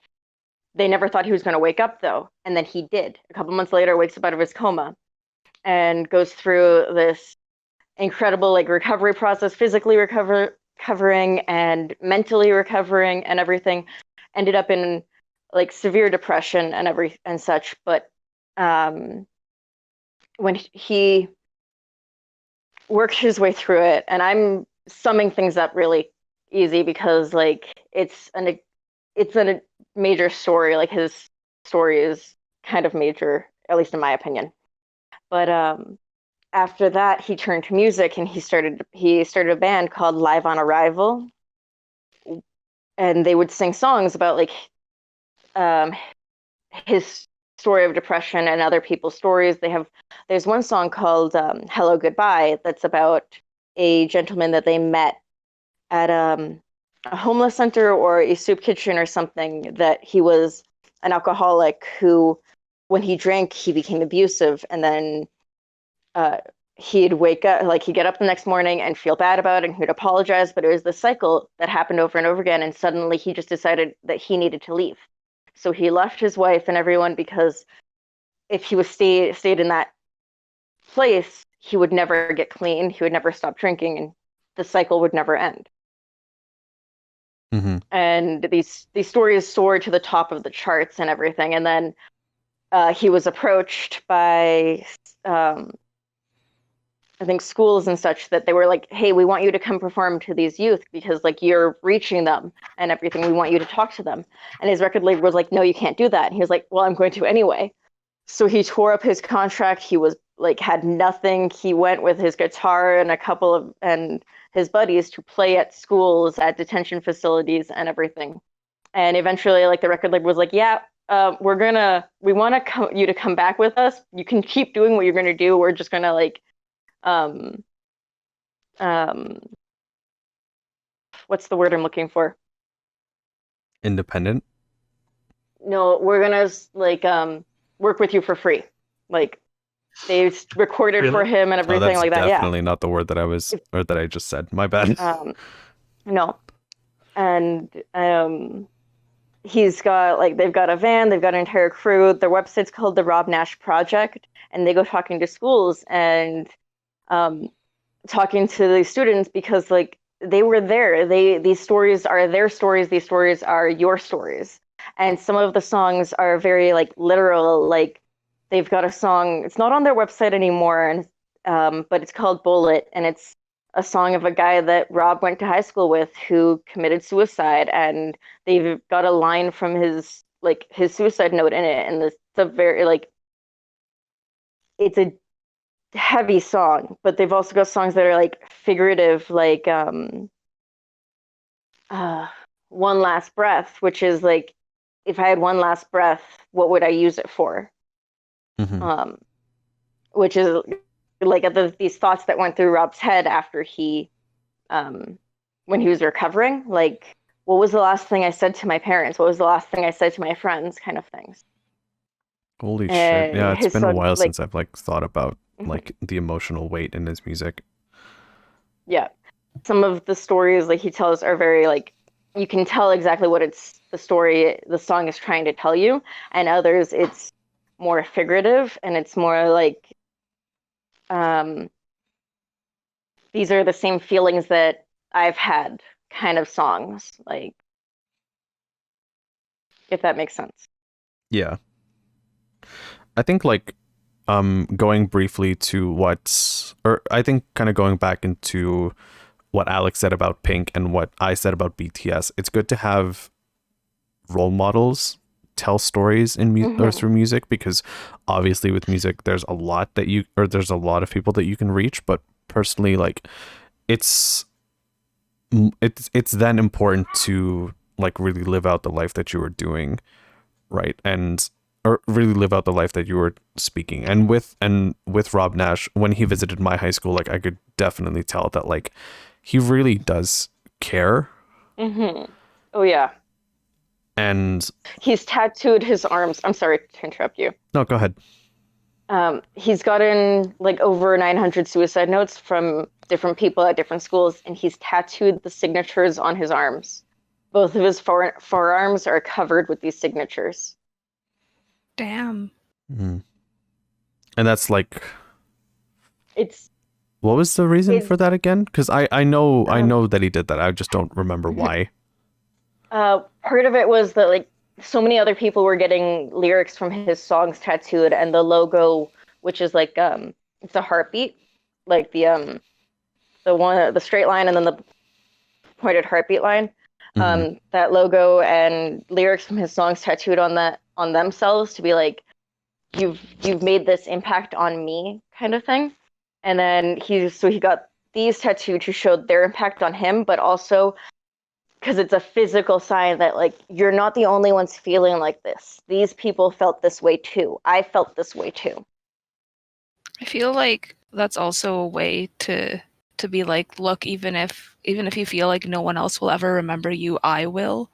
Yeah. Yeah. Mm-hmm. And one of his songs, it's song is it? One moment. I have it written down here. But in their music video, it shows clips from him going to these different schools and tearing up suicide notes with the students who give them to him. And it shows clips from people who've made these videos on YouTube and sent them to him of them ripping up their notes. And the music video cuts to this scene of a dad who's saying, I want to see these letters. I want to see these notes. I want to know that we've saved someone. We couldn't save my son, but I want to see that we've saved someone else's. Oh, that's really nice. Yeah. That's really good, I think, for a lot of I definitely like love hearing whenever people do these kinds of things, like when they speak on I guess when they don't just like speak on mental health, but like it really does change somebody. Like obviously with a lot of influencers on YouTube it can be hit or miss, but like I guess Jacksepticeye is a good example of like a good role model, right? And this is kind of going off on a small tangent, but like I'll be quick. Yeah, Jacksepticeye is a really good role model, and we just need more of that. And yeah, I think one so personal with Robb Nash is great because, you know, like we had already said, music certainly gets to people a lot more than other kinds of stories do. Yeah. And with music, there's so much that you can tell. And when you're using that to help people, that's great. It's wonderful. Yeah, it's a good way to tell your story in a way that other people can relate to. And I think like it's also not just a good way of telling your story, but like it's a good way of allowing people to open up about their own personal story, which can be very, very difficult to do. So, and to anybody listening to this and realizing if I got details wrong about any of these stories, I apologize. It's been a while. Yeah. Yeah, Dean. I last saw Robb Nash. Dean, you're also gonna have to put like a huge like trigger warning for like suicidal discussion on this video. Yes. Sorry. Definitely. Yeah. And to Robb Nash, if for some reason you were listening to this, thank you for visiting my high school in grade 7. You've I unfortunately haven't kept up with you in a while, but like your music is great. Keep doing what you're doing. But I think with that being said, let's move on to Tyler for his for his discussion. I'll hand it over to him now. Bonjour. I just wanted to bring up one more anecdote. Something you said about Billie Eilish triggered a repressed memory. Brain blast and all that for anyone who remembers Jimmy Neutron. Marie-Soleil, unmute yourself so everyone can hear you giggle at my jokes. You're the only one who will. There we go. Not true. Billie Eilish is a very interesting term when you call her pop.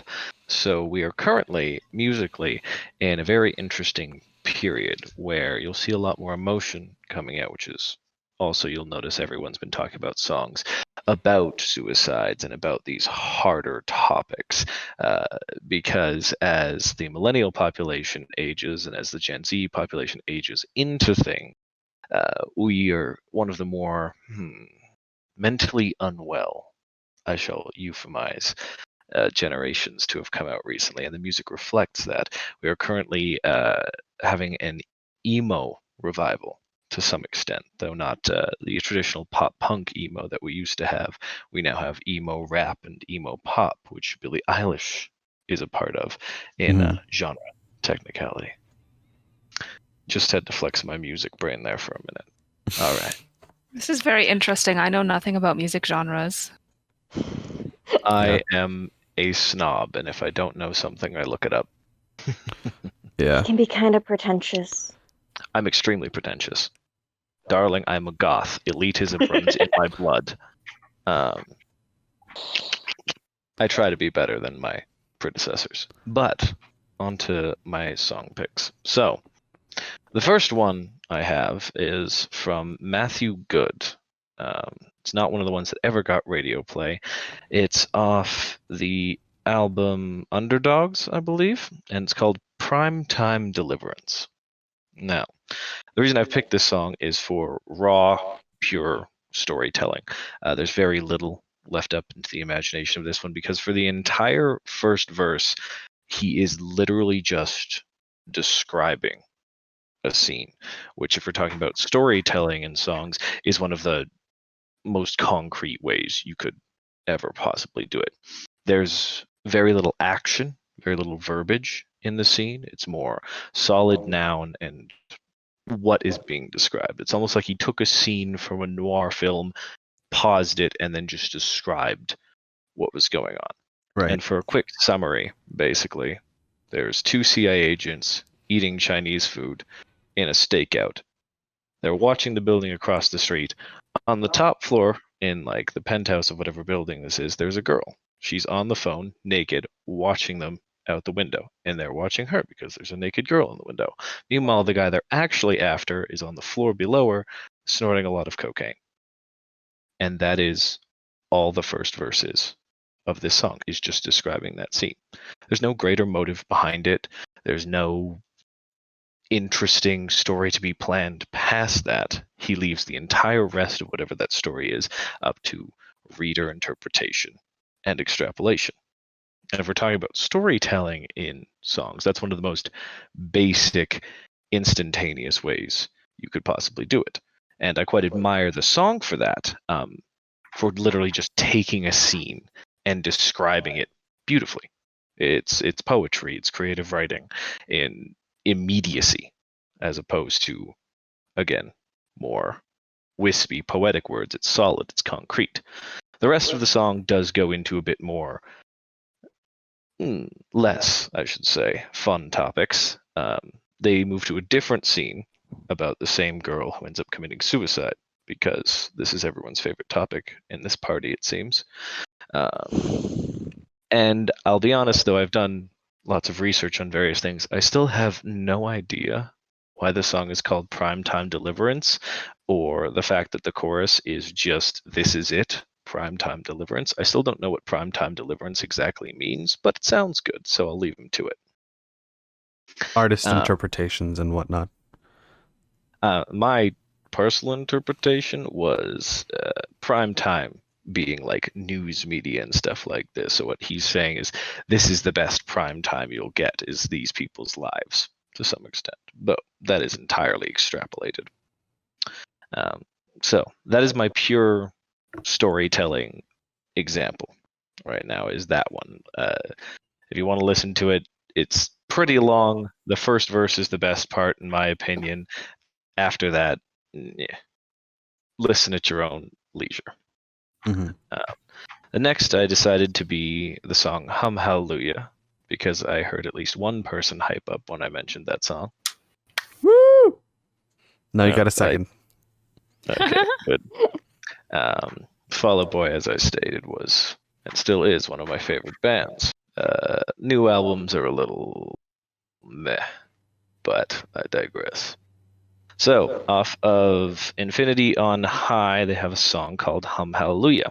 It's one of the few songs of their early period where the title of the song actually matches the content, which was a rarity of theirs. You know how all the old punk bands used to be. Song titles were 2 paragraphs long and didn't relate at all. I love that period. That was my favorite. Just bring that back. They are, believe it or not. Again, we're in an emo revival here. You'll start seeing that again. Yeah, Billie Eilish does that, where she writes out whole sentences for her fucking songs. Yep.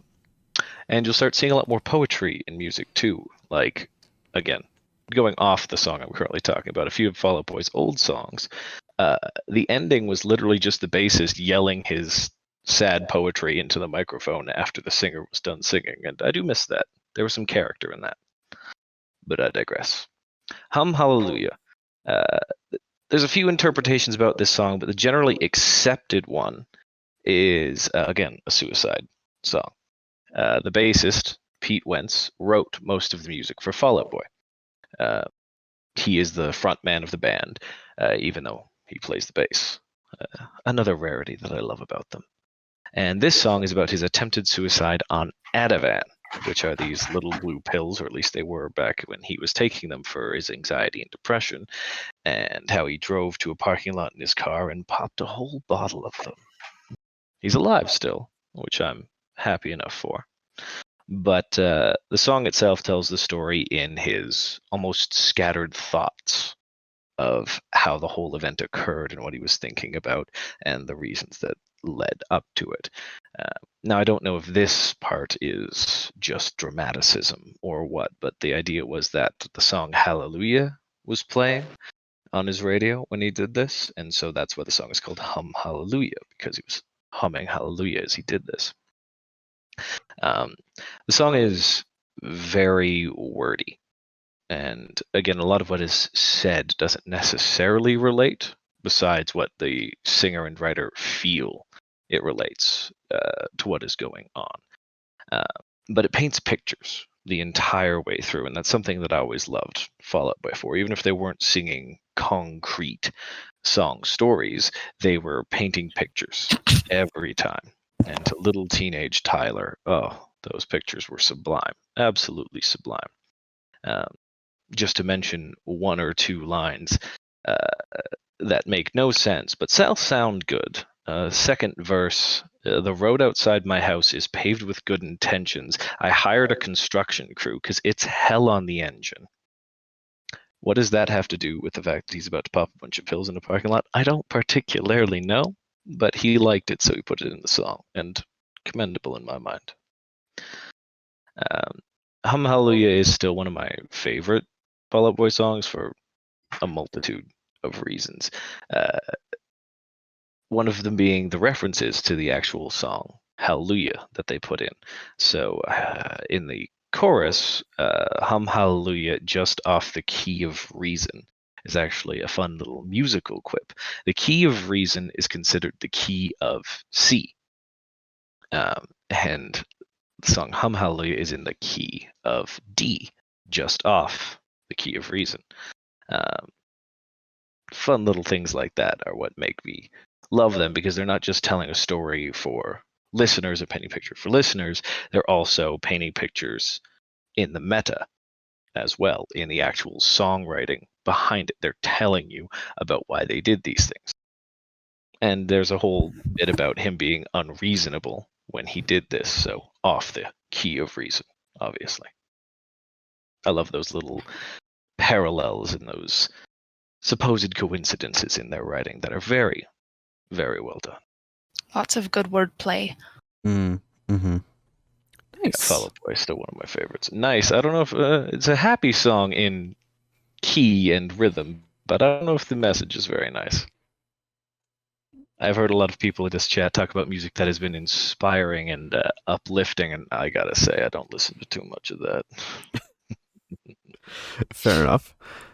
Well, I mean, you listen to what you like, and that's subjective for everybody, right? It doesn't always have to be hopeful. Maybe there are songs out there that help you get through things, and getting through those things, or those things in particular, are pretty bad. Well, they used to. I'm a lot more mentally stable now than I was back then. Still love Hum Hallelujah, though. Still strikes those nostalgia chords. Not the fifth or whatever, or the secret one, but still. Yeah. I have one more song, if I can pop a third in here real quick. Of course. To discuss. Florence and the Machine has a few popular hits out there. I like quite a bit of her music. She doesn't have too many that are concrete storytelling. She's very fluid and very poetic, with very atypical song structure that I just absolutely adore. Her vocal range is also amazing. But the song Delilah, which has gotten some radio play out there, is one I find very interesting if you take in the different concepts she's brought into it. So for those of you that don't know, the song is about Samson, who is a biblical tale of a man who was unbelievably strong. God had gifted him strength as long as his hair went uncut. But he was tempted by a woman, Delilah, in the city of Philistine, who took him to bed and cut his hair while he slept so that the governor or official or whoever could capture him. And they chained him up in their great mezzanine, basically, area to be mocked and ridiculed that he was finally captured. But while he was chained up to these big ass pillars that held up aloft a lot of the city, his hair grew back slowly over time. And eventually it grew long enough that he gained his strength back and pulled the whole city down on top of himself. So this song, also going back to what you mentioned on perspective, Dean, goes back and forth between the perspective of Delilah herself and Samson. It doesn't tell a whole lot of concreteness to it. It doesn't specifically retell the story in any way, shape, or form, but uses it as an anachronism for how she has kind of viewed some of her own relationships with lovers and with herself, including some anachronisms like, despite this being about a biblical tale from ancient times, she talks about holding on for your call, where she is specifically referencing waiting for someone's phone call, or popping pills just to pass the time. She has had drug and alcohol abuse issues in the past. And I think as storytelling goes, anachronism is one of the absolute hardest things to include in any type of storytelling, and to do it well, right, for the artistic purpose that anachronism is intended for, and to be able to stick it in a song this well and have all these concepts of the dual split between Delilah and Samson, and then the anachronism of bringing it back to yourself as well in one good piece. I think a lot of people just like it because it's got a catchy chorus singing about a girl named Delilah, which we all know is apparently very popular in music. Hey there. But I can't listen to that song anymore. never again. Have you guys listened to some of the alternate versions from Delilah's perspective? Those are cool. I can't name one in particular, but like I always love listening to the other side of that, because it's either like also a very cute love song writing back to the guy, or it's like, hey, fuck off. I mean, have you heard about the story behind that song? I was about to mention that, actually. Yeah. Yes, that is very funny. Is funny the word we're going for? I I can take anything with a grain of humor. Well, I'm not Man. familiar with it, and let's not get into it unless. I'll tell you later. Yeah. Okay. All right. Any other songs you want to share, Tyler? I have dozens I could bring up, but those were the main three I wanted to talk about because they share three very different forms of storytelling. Does everyone know what an anachronism is, by the way? I'm never Yep. sure. I think most of us should be, yeah, if nothing else. I'm never certain with that one. Yeah, that's fair. Anachronism's a loose concept in some circles. Mm-hmm. Right. But those are my three. Yeah. Well, I guess then with all of that, I guess with so many other songs to talk about, we'll save some room to share some more at the end. But basically, I guess let's just call it for tonight. So yeah, thanks for listening, everybody. You can find all of our social media, well, at least us four, so Alex, Gabe, and I, down the description below. I'll be including Tyler's, which he can provide after podcast.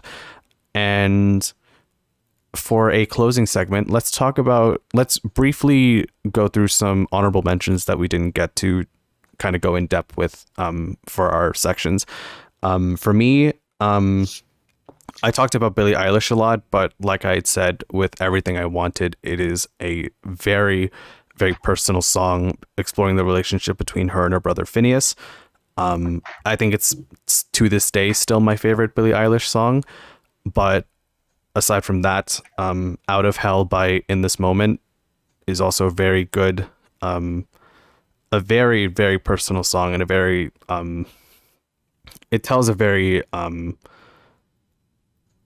don't want to just say sad story, but it's basically a song of initial hopelessness for certain situations and then climbing out of hell to, find, or like being around good people and like climbing out of hell to make it, I guess, and survive. And I'm probably misinterpreting the meaning, but other than that, I don't know if anyone's familiar with Starset, but they tell great stories through their music and their songs. Through K-pop, there's a lot of songs that BTS does really well. Singularity is great. Dimple is a cute love song. Save Me is great. DNA is great. I'm not gonna think. I don't want to just be like stan BTS, but like, their music's great. Listen to them without prejudice. They're wonderful. And I think for some indie songs, Santa Monica Dream by Angus and Julia Stone is a great and very cute indie song. Technically going back to Hozier, Take Me to Church is a classic. Work Song is fantastic. I love From Eden. And Daughter too, Youth and Smother are great stories too. There's a lot of honorable mentions, and I'm pretty sure me in editing will fucking hate me. But yeah. Alex, how about you? Any honorable mentions? I have 3 that I just scrambled to find real fast. I talked about Of Monsters and Men. They're one of my like all-time favorite bands, and I've always been fond of Dirty Paws, which Dirty has Paws. like it's like it tells a story, but it's also like I have no idea what it's about. So that's one of my honorable mentions. Aurora, I mentioned briefly as well. She has a song called Murder Song, which is about a woman being murdered by her lover, and it's from like her perspective. And it's really dark, but it's really good. Very sad song. So that's also a fave. And then Bastille also has some good story songs. The one in particular that I'm mentioning is Blame, which is apparently about like gangsters or something having a fight. Yeah, those are my honorable mentions. All right. Gabe, any honorable mentions? Yeah, I briefly mentioned Ninja Sex Party when I was talking about artists, and like they're sort of a comedy rock band, and I'm really into a lot of their songs. They have this one called Danny Don't You Know, which is the the lead singer sort of singing to like his younger self, and like it's a very charming and very funny song. They have this one that's called they have this one that's called "Welcome to My Parents' House," which is about a guy trying to have a hookup, but it's at his parents' house. Oh my god. And a personal favorite is called "Eating Food in the Shower," which is about eating food in the shower. They're great. Nice. They're wonderful. Yeah. Big fan. Marie-Soleil, any honorable mentions? I've got the band's called Runaway June. The song is Buy My Own Drinks, and it's about like after a breakup, the girl, she decides, well, I'm gonna go to the bar, but I can buy my own drinks and everything. I like it.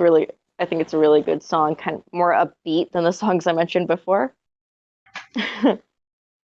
And then to any Harry Potter fans out there, look up the genre of music, wizard rock.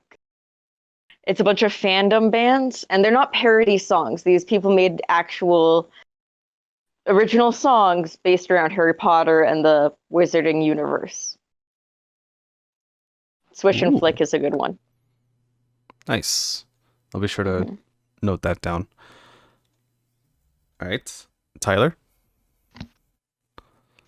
Honorable mentions, yeah? Yep. Mm-hmm. So, I quite like the Tragically Hip a lot. They've got a few good songs that tell wonderful stories. Canadian band, one of my favorites. Another one, Mayday Parade. If we're going for the emo pop, emo punk revival, they are ones to watch out for. They haven't really quit since they started, and they have some very good storytelling. Amber Lynn, Terrible Things, Miserable at Best. Normally very sad songs, but very well done. And going a little more edgy and a little more poetic, the band AFI. The most well-known song is Miss Murder. It got some radio play back in the day, but they have hit after hit after hit, in my opinion. And the lead singer's voice is to die for. His lyrics are interesting and provoking without really being concrete at all. Cool. Those are mine. All right. I guess since we've all got our honorable mentions out of the way, thanks guys for joining me tonight. Thanks to Tyler for hopping on. Hopefully we can have him back again soon. And with all of that being said, have a good night, everybody. Good night. Thanks for having me.